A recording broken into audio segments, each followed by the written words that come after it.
High, আমি টিনা চলে এসেছি তোমাদের কাছে আবার একটা নতুন ভিডিও নিয়ে। বাপরে বাপ, কি গরমটা না পড়েছে বাইরে, বলো। এখন এই অবস্থা, পরে কী হবে কে জানে। এই দেখুন, অফিস থেকে বাড়ি ফেরার পরে আমি এতটাই গরম হচ্ছে, আমি শুকনো শুকনো ফ্যান চালিয়ে বসে গেছি। আর তারপরে হাত দিয়ে দেখলাম চুল আর মুখের অবস্থা খুবই খারাপ, যেন কেউ 1 কিলো তেল ঢেলে দিয়ে গেছে মাথায় আর মুখে। আমার স্ক্যাল্পটা বরাবরই অয়েলি, আর হেয়ার যে রুটসটা খুব যেটা এন্ডটা খুবই ড্রাই।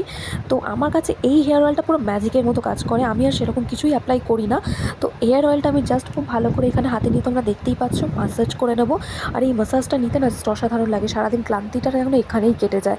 এটা আরও কেউ করে দিলে বেশি ভালো লাগে, যাই হোক এখন তো আমার নিজেকেই করতে হবে। তো আমি মোটামুটি হেয়ার অয়েলটা অ্যাপ্লাই করে সুন্দর করে চুলটা বিনুনি করে নেবো এখানে। আর পরের দিন সকালে জাস্ট শ্যাম্পু করে নেবো, আর কিচ্ছু না, তাতেই চুলটা না অনেক বেশি সফট হয়ে যায়। তোমরা যদি জানতে চাও এটা কী হেয়ার অয়েল, অবশ্যই কমেন্ট করো, আমি জানিয়ে দেবো তোমাদেরকে। আর এছাড়া মুখের অবস্থাটাও খুব খারাপ, সেরকমভাবে মুখেও অ্যাপ্লাই করার মতো এখন টাইম বা ধৈর্য কোনোটাই নেই। বাট আমি একটা জিনিস করি, চাইলে তোমরাও করতে পারো। মুখটা ভালো করে ফেস ওয়াশ দিয়ে ক্লিন করে এসেছি আমি এখানে। তোমরা যে কোনো ফেস ওয়াশ তোমাদের কাছে যা আছে সেটা দিয়ে করতে পারো। তারপর এরকম এক টুকরো বরফ কোনো কাপড়ের মধ্যে নেবে, ডাইরেক্ট অ্যাপ্লাই করবে না, এটাই সাজেস্ট করবো আমি। ভালো করে মুখে রাব করবো, এতে কী হয় না, মুখটা খুব কুল ডাউন হয়। সারাদিন রোদ থেকে ফিরে আসার পর রেডনেস থাকলে কোনো কিছু থাকলে খুব ভালো মতো ক্লিন হয়ে যায়। তোমরা জানিও এটা অ্যাপ্লাই করে কেমন লাগছে। টাটা।